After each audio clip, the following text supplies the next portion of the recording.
semuanya, perkenalkan nama saya Andi Rahma Maharani.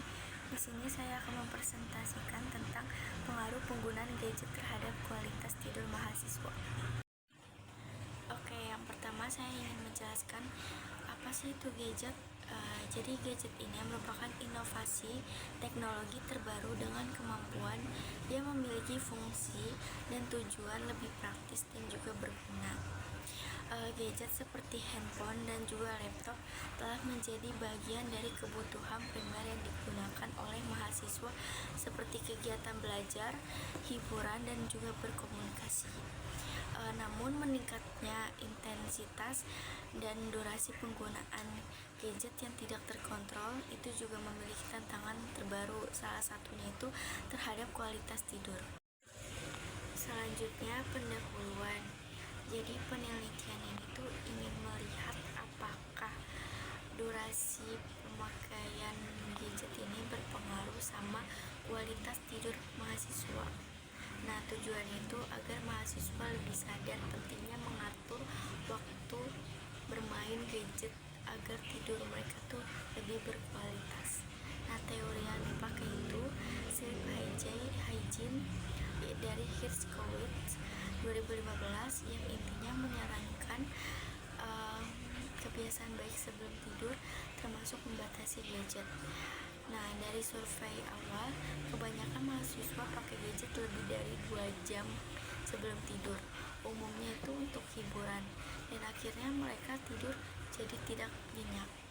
Meski sudah ada penelitian serupa, masih jarang yang fokus ke mahasiswa fisioterapi. Jadi penelitian ini penting untuk melengkapi data yang ada dan membantu meningkatkan kualitas tidur lewat pengaturan waktu penggunaan gadget.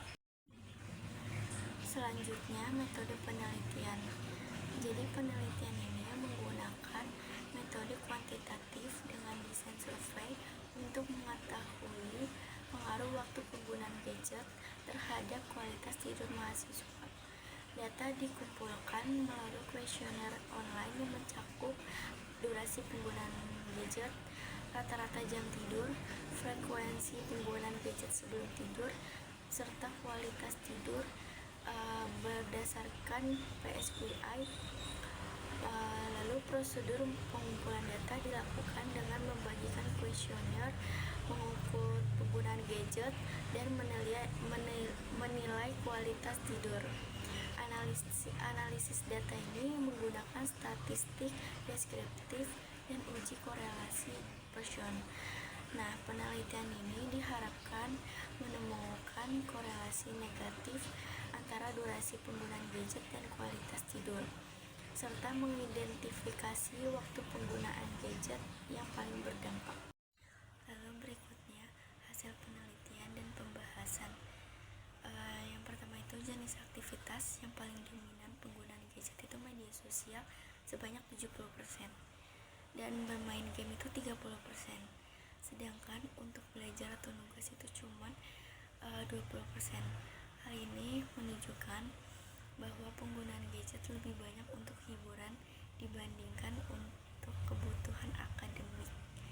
Yang kedua itu durasi penggunaan gadget.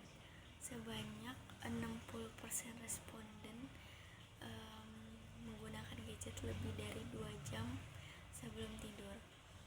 Ini menunjukkan bahwa mayoritas mahasiswa cenderung menggunakan gadget dalam waktu yang lama menjelang tidurnya.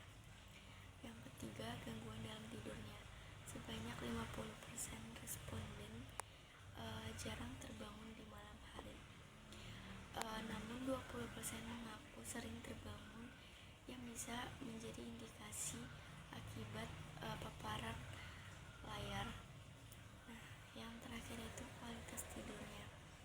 Sebanyak 80% responden tidur hanya 6-7 jam per malam, dengan sebagian besar 70% mengaku sering merasa lelah atau mengantuk di pagi harinya. Meskipun mayoritas 70% jarang merasa kesulitan tidur setelah penggunaan gadget, tetapi efek jangka panjang dari durasi penggunaan yang lama tetap berkontribusi pada rasa lelahnya. Oke, yang terakhir itu kesimpulan.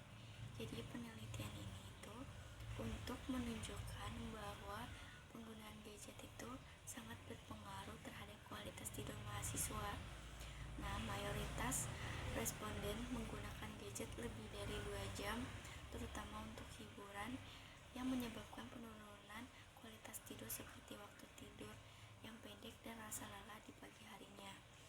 Meskipun tidak selalu langsung menyebabkan sulit tidur, tetapi paparan cahaya layar berdampak negatif pada ritme sirkadiannya. Oleh karena itu, penting bagi mahasiswa untuk mengatur penggunaan gadget di malam hari untuk menjaga kualitas tidur dan kesehatan secara keseluruhannya. Sekian presentasi dari saya. Mohon maaf apabila ada kesalahan